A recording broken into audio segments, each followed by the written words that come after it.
今天给孩子们做软皮绿豆糕，看起来很复杂哦，但是做起来好像真的没有那么复杂，都是一些家常的配料。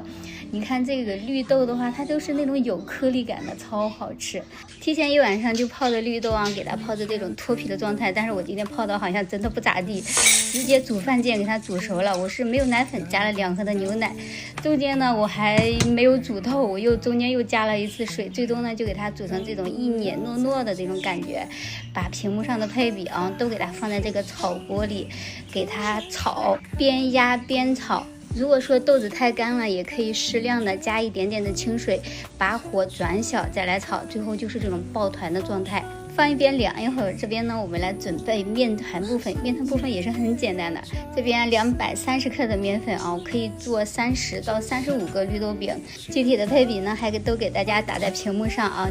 这个面团呢，它还是比较软的，然后第一次活不光滑没关系啊，你可以放冰箱让它松弛个10分钟左右，我们再来揉搓。第二次是不是明显它就变得很光滑了？这个步骤的话，你可以重复个3到4次都是可以的，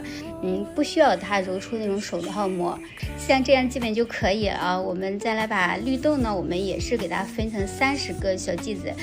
一个小剂子大概也就22到23克吧，大家也可以整体称重，然后再一个一个的分重就可以了，给它揉成这样的小圆球。所有的小剂子分好之后，一定要盖上保鲜膜，不然它会裂给你看的。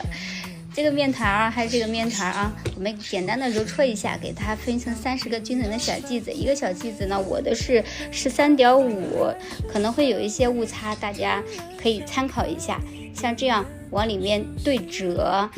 它就是一个小圆球喽。接着我们再从第一个拿出来，然后开始给它擀成这样的小薄片，其实也不需要特别的薄啊，你给它擀开，能包住这个绿豆糕的2/3即可。然后再用虎口收拢法，慢慢的往下收，你看就像这样，接口处呢可以给它捏一下，给它叠一下，这样就可以了。看一下，哎呦，